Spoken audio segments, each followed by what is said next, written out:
اعوذ باللہ من الشیطان الرجیم بسم اللہ الرحمن الرحیم وقالوا لن يدخل الجنة إلا من كان هودا أو نصارى تلك أمانيهم قل هاتوا برهانكم إن كنتم صادقين وقالوا اور یہ یہود و نصارہ کہتے ہیں لن يدخل الجنة إلا من كان هودا أو نصارى کہ جنت میں سوائے یہودی یا عیسائی کے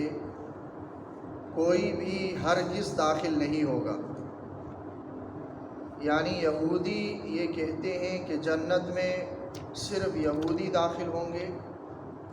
اور یہودیوں کے علاوہ کوئی بھی داخل نہیں ہوگا، اور عیسائی یہ کہتے ہیں کہ جنت میں صرف عیسائی داخل ہوں گے، عیسائیوں کے علاوہ کوئی بھی جنت میں داخل نہیں ہوگا۔ دراصل یہود و نصارہ نے مذہب کو قومیت کی شکل دے دی تھی، اور وہ یہ سمجھتے تھے کہ جو اپنے آپ کو یہودی کہتا ہے، جو یہودیوں میں شمار ہوتا ہے، جو یہودی گھرانے میں پیدا ہوا، جو مردم شماری میں جو یہودی ہے وہ یہود ہے، چاہے مذہب کے ساتھ اس کا کوئی لینا دینا ہو یا نہ ہو، عقیدہ اس کا موسیٰ علیہ السلام یا تورات میں بیان کردہ ہو یا نہ ہو، اعمال اس کے موسیٰ علیہ السلام کے بیان کردہ یا تورات میں بیان کردہ ہو یا نہ ہو، تو انہوں نے مذہب کو ایک قومیت کا درجہ دیا ہوا تھا۔ اسی طرح عیسائیوں نے بھی ایسا ہی کیا ہوا تھا کہ مذہب کو ایک قومیت کا درجہ دیا ہوا۔ اللہ تبارک و تعالیٰ نے یہاں ان کے اس نظریے کی تردید کی ہے، گویا اس سے مسلمانوں کو بھی یہ پیغام ہے کہ اگر مسلمان بھی اپنے نظریات کو چھوڑ کر، اپنے کردار کو چھوڑ کر، اعمال کو چھوڑ کر، محض اس بنیاد پر اپنے آپ کو ان تمام نعمتوں کا اور ان تمام بشارتوں کا مستحق گردانے جو بشارتیں اور جو نعمتیں اللہ تبارک و تعالیٰ نے مسلمانوں کو دینے کا وعدہ کیا ہے، صرف مسلمان نام رکھنے سے یا مسلمان گھرانے میں پیدا ہونے سے یا مسلمان معاشرے میں پیدا ہونے سے کوئی بھی ان وعدوں کا اور ان نعمتوں کا مستحق نہیں ہو سکتا۔ یہ بھی گویا کہ اسلام بھی گویا یا مسلمانیت ایک قسم کی قومیت بن جائے گی، جس طرح کہ ہمارا بھی آج کل تقریباً یہی حال ہے کہ کوئی شخص نام کا مسلمان ہے یا مسلمان گھرانے میں پیدا ہوا ہے یا مسلمان معاشرے میں پیدا ہوا ہے، تو بس وہ یہ سمجھ رہا ہے کہ اتنا ہی میرے نجات کے لیے کافی ہے، اور اتنا ہی کافی ہے اس بات کے لیے جو اللہ تبارک و تعالیٰ نے قرآن مجید میں مسلمانوں کے ساتھ جو وعدے کیے ہیں، وعد اللہ الذین آمنوا منکم وعملوا الصالحات لیستخلفنہم فی الارض۔ حالانکہ یہ سوچ غلط ہے۔ اللہ تبارک و تعالیٰ نے اگر مسلمانوں کے ساتھ وعدہ کیا ہے تو صرف اس بنیاد پر نہیں کہ وہ مسلمان ہوں، یعنی صرف نام کے مسلمان ہوں، یا یہودیت جو اپنے دور تک اگر یہودیت برحق تھی تو وہ برحق اس بنیاد پر تھی کہ کوئی ان عقائد کو اپنا لے، دل سے تسلیم کر لے اور ان اعمال کو بجا لائے، تب جا کر وہ برحق تھا۔ عیسائیت اگر اپنے زمانے میں برحق تھی تو اس کا برحق ہونا صرف یہ نہیں تھا کہ کوئی عیسائی ہے، بلکہ یہ تھا کہ کوئی شخص دل سے عیسیٰ علیہ السلام کے بتائے ہوئے تعلیمات کو تسلیم کر لے اور ان کو اپنے عمل میں لے آئے۔ یہی بات ان آیات میں سمجھائی ہے کہ یہ جو یہود یہ کہتے ہیں کہ صرف ہم جنت میں جائیں گے جو یہودی ہوگا، نصارہ یہ کہتے ہیں، عیسائی یہ کہتے ہیں کہ جو عیسائی ہوگا صرف وہی جنت میں جائے گا۔ اللہ تبارک و تعالیٰ فرماتے ہیں تِلْکَ أَمَانِیُّهُمْ، یہ محض ان کی آرزویں ہیں، یہ محض ان کی آرزویں ہیں، وشفل تھنکنگز ہیں ان کی، یہ محض ان کی آرزویں ہیں۔ وہ یہ سمجھتے ہیں کہ واقعتاً ایسا ہوگا بھی۔ ٹھیک ہے، انسان آرزو اور خواہش کوئی بھی رکھ سکتا ہے، لیکن واقعے کے ساتھ آرزوؤں کا اور خواہشات کا کوئی تعلق نہیں ہوتا۔ واقعہ وہ ڈیپینڈ کرتا ہے اور واقعہ وہ تقاضا کرتا ہے اپنے کردار کے ٹھیک ہونے کا۔ تو یہ محض ان کی آرزویں ہیں، اس پر ان کے پاس کوئی دلیل نہیں ہے کہ صرف یہودی ہونا کس بنیاد پر جنت میں جانے کا سرٹیفکیٹ ہو سکتا ہے، صرف عیسائی ہونا کس بنیاد پر جنت میں جانے کا سرٹیفکیٹ ہو سکتا ہے، جبکہ اس کے ساتھ کردار اور اعمال ہو ہی نہ۔ یہی اللہ تبارک و تعالیٰ فرما رہے ہیں، قل،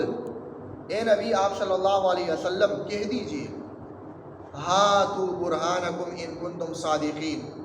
اگر تم سچے ہو تو دلیل لے آؤ۔ اس دعوے میں اگر تم سچے ہو کہ جنت میں صرف یہودی جائیں گے، جنت میں صرف عیسائی جائیں گے، تو کوئی دلیل لے آؤ جس کی بنیاد پر ہم یہ مان سکے کہ ہاں صرف یہودیت ہی جنت میں جانے کے لیے کافی ہے، صرف عیسائیت ہی جنت میں جانے کے لیے کافی ہے، اور کسی کردار کا، کسی اعمال کا اس کے لیے ضرورت نہیں ہے۔ اس پر کوئی دلیل ان کے پاس ہے ہی نہیں۔ اللہ تبارک و تعالیٰ ان کی اس دعوے کی اور ان کے اس بات کی تردید کر رہے ہیں، بلا، ایسا نہیں ہے، ایسا نہیں ہے کہ صرف انسان کسی کردار اور عمل کے بغیر ہی اللہ تبارک و تعالیٰ کی نعمتوں کا مستحق ہو جائے، ایسا نہیں، بلکہ اللہ کی نعمتوں اور جنت کے مستحق ہونے کے لیے ہمارے پاس ایک اصول ہے، ایک ضابطہ ہے، اور یہ اصول اور یہ ضابطہ کسی خاص معاشرے کے ساتھ خاص نہیں، کسی قومیت کے ساتھ خاص نہیں ہے، بلکہ یہ ضابطہ پوری دنیا کے لیے، یہ عالمگیر صداقت ہے، یونیورسل ٹروتھ ہے۔ اور وہ ضابطہ اور یہ یونیورسل ٹروتھ یہ ہے، من اسلم وجہہ للہ وہو محسن، ہر وہ شخص جو اپنا رخ اللہ کے سامنے جھکا دے، ہر وہ شخص جو اپنا رخ اللہ کے سامنے جھکا دے، اللہ تبارک و تعالی کی تمام تعلیمات پر دل و جان سے ایمان رکھے، اس کا عقیدہ ٹھیک ہو، اس کا ایمان ٹھیک ہو، ایک تو یہ، دوسرا وَهُوَ مُحْسِنٌ، وہ نیک اعمال کرنے والا ہو۔ صرف عقیدے کا درست ہونا، صرف ایمان کا ہونا یہ کافی نہیں، ایمان بھی ہونا چاہیے، عقیدہ بھی آپ کا ٹھیک ہونا چاہیے، دل میں آپ کا ایمان پیوست ہونا چاہیے، منافقت نہیں ہونی چاہیے کہ زبان سے کچھ ہو اور دل میں کچھ ہو، بلکہ دل میں آپ کی ایمان کی جڑیں آپ کی دل میں مضبوط ہونی چاہیے، اور صرف ایمان بھی کافی نہیں ہے، بلکہ وہ محسن، وہ نیک عمل کرنے والا بھی ہو۔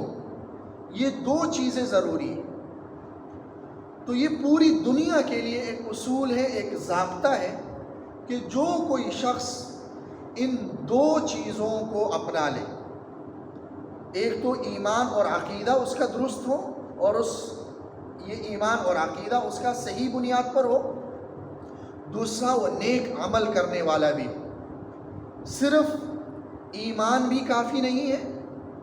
اور ایمان لانے کے بعد اپنے مرضی کے کام کرنا یہ بھی نجات کے لیے کافی نہیں، بلکہ کام بھی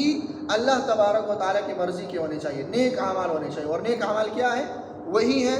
جو اللہ تبارک و تعالیٰ نے بیان کیے ہوں۔ اور اللہ تبارک و تعالیٰ کے بیان کردہ نیک اعمال جب تک موسیٰ علیہ السلام اور تورات منسوخ نہیں ہوئی تھی تو تورات میں بیان کردہ اعمال اور موسیٰ علیہ السلام کے بیان کردہ اعمال وہ نیک اعمال تھے۔ جب تورات منسوخ ہو گئی اور جس وقت عیسیٰ علیہ السلام مبعوث ہوئے اور جس علاقے کے لیے عیسیٰ علیہ السلام مبعوث ہوئے، انجیل لے کر آئے، تو اس وقت تک انجیل میں بیان کردہ اعمال وہ نیک اعمال تھے۔ اور جب نبی اکرم صلی اللہ علیہ وسلم نے آ کر اور قرآن مجید نے آ کر سابقہ تمام ادیان کو منسوخ کر دیا، ختم کر دیا، تو اب نیک عمل وہی ہوگا جو قرآن میں بیان کیا، نیک عمل وہی ہوگا جو رسول اللہ صلی اللہ علیہ وسلم نے بیان کیا۔ تو اب ان اعمال کی پوری دنیا کے لیے نجات کا ضابطہ اور اصول یہی ہے کہ دنیا میں رہنے والا کوئی بھی شخص وہ نبی اکرم صلی اللہ علیہ وسلم کی رسالت کو تسلیم کرے، نبی اکرم صلی اللہ علیہ وسلم کی دی گئی تعلیمات کو دل و جان سے مان لے، اور اس کے بعد ان تعلیمات کو اپنی زندگی کا حصہ بنا لے، وَهُوَ مُحْسِنٌ، زندگی کا حصہ، اخلاص کے ساتھ زندگی کا حصہ بنا لے۔ تو یہ ایک عام اصول ہے اور یہ ایک عالمگیر صداقت ہے، ایک یونیورسل ٹروتھ ہے کہ جو کوئی بھی اس پر آ جائے تو فَلَهُ أَجْرُهُ عِنْدَ رَبِّهِ، تو اس شخص کے لیے اپنے رب کے پاس اپنا اجر ملے گا، اپنے رب کے پاس اپنا اجر اس شخص کو ملے گا، وہ کوئی بھی ہو، نہ قومیت کی کوئی قید ہے، نہ وطنیت کی کوئی قید ہے، نہ رنگ و نسل کی کوئی قید ہے، نہ زبان کی کوئی قید ہے، کوئی بھی شخص دنیا کے کونے میں، کسی بھی کونے میں رہنے والا، ضروری نہیں ہے کہ وہ مکہ کا رہنے والا ہو، وہ مدینہ کا رہنے والا ہو، ضروری نہیں ہے کہ وہ نبی اکرم صلی اللہ علیہ وسلم کے زمانے میں جینے والا ہو یا تابعین کے زمانے میں جینے والا ہو یا تبع تابعین کے زمانے میں جینے والا ہو، خواہ نبی اکرم صلی اللہ علیہ وسلم کے زمانے میں جینے والا ہو یا نبی اکرم صلی اللہ علیہ وسلم کے زمانے سے 14 صدیاں بعد آج کے دور میں جینے والا ہو، یا آج سے کئی صدیوں بعد پیدا ہو کر جینے والا ہو، کوئی بھی شخص ہو، اس کے لیے اپنے رب کے پاس اجر پانے کا، اپنی رب کی نعمتیں پانے کا، اور دنیا میں اللہ تبارک و تعالیٰ نے جو ایسے لوگوں کے لیے جو انعامات کا اعلان کیا ہے ان کے پانے کا ضابطہ اور اصول یہی ہے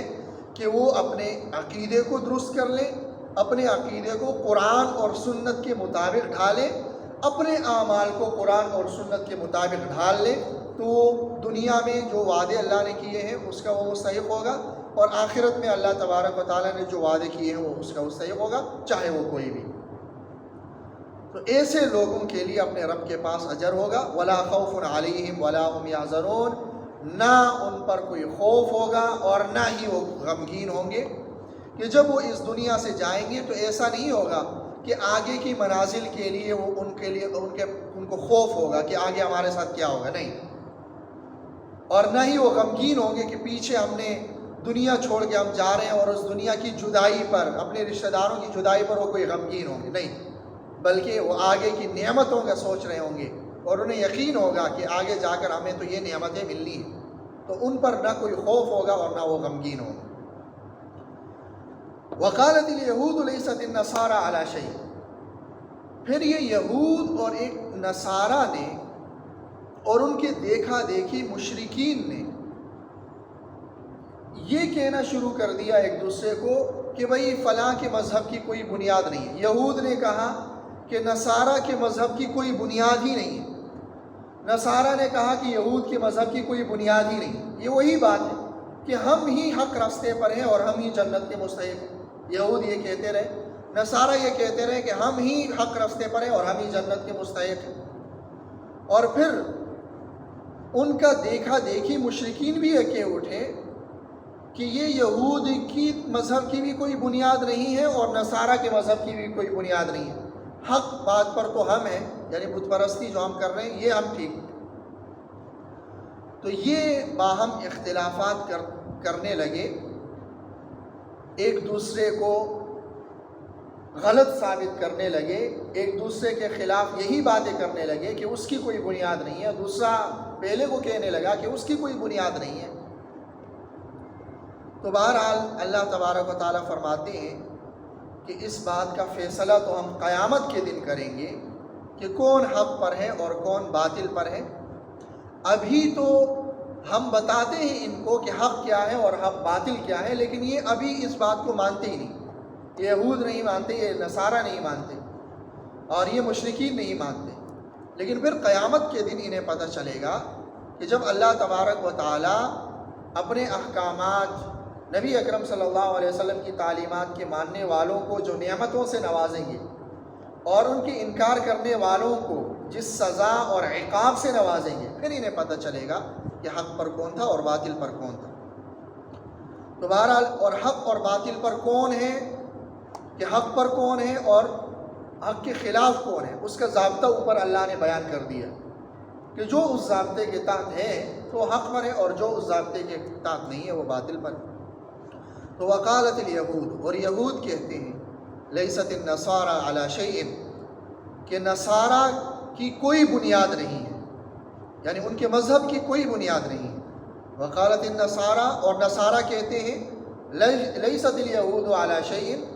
یہود کی کوئی بنیاد نہیں ہے، یعنی ان کے مذہب کی کوئی بنیاد نہیں ہے. وہم یتلون الکتاب،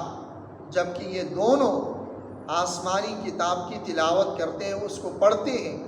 اور اس کی یعنی یہودی تورات پڑھتے ہیں، عیسائی انجیل پڑھتے ہیں. تورات میں اور انجیل میں بتایا گیا ہے کہ نجات کا رستہ کیا ہے، اور تورات اور انجیل میں یہ بھی بتایا گیا ہے کہ ایک آخری نبی ہوگا اور اس پر قرآن نازل ہوگا، اور وہ اس قرآن کو ماننا تمام دنیا کی مخلوقات پر لازم ہوگا، اور وہی حق کا رستہ ہوگا، اور وہی لوگ جو قرآن کے ماننے والے ہوں گے وہی حق پر ہوں گے اور وہی نجات یافتہ ہوں گے. یہ پڑھتے ہیں یہ سب، لیکن اس کے باوجود وہ بات کو مانتے نہیں ہیں. کذالک قال الذین لا یعلمون مثل قولہم، اسی طرح کہنے لگے وہ لوگ جو سرے سے علم ہی نہیں رکھتے، یعنی آسمانی علم وہ نہیں رکھتے، مشرکین. مثل قولہم، انہوں نے بھی اسی طرح کی باتیں کہنی شروع کر دی ہیں کہ وہ کہتے ہیں کہ ہم حق پر ہیں. مشرکین کو اللہ تبارک و تعالیٰ نے بے علم کہا، یعنی ان کے پاس کوئی آسمانی علم نہیں تھا، آسمانی کتاب نہیں تھی. یہود کے پاس تو تورات تھی، نصارہ کے پاس انجیل تھی، مشرکین کے پاس کچھ بھی نہیں تھا. تو وہ بھی اس طرح کی بات کرتے ہیں. فاللہ یحکم بینہم یوم القیامہ، قیامت کے دن ہی اللہ تبارک و تعالیٰ ان کے درمیان فیصلہ کریں گے. فیما کانوا فیہ یختلفون، ان باتوں میں جن باتوں میں یہ باہم اختلاف کیا کرتے تھے، کہ اس کا فیصلہ قیامت کے دن ہی ہوگا. دنیا کے اندر اگر فیصلہ، وہ تو جانتے ہی ہیں اس بات کو، لیکن وہ مانتے ہی نہیں ہیں کہ انجیل میں اور تورات میں ان کو بتایا گیا ہے، لیکن وہ مانتے ہی نہیں ہیں. وہ قیامت ہی بچی ہے جہاں پر یہ اپنی آنکھوں سے دیکھ لیں گے. اللہ تعالیٰ عمل کی توفیق دے. سبحانک اللہم و بحمدک، اشہد ان لا الہ الا انت، استغفرک و اتوب الیک برحمتک.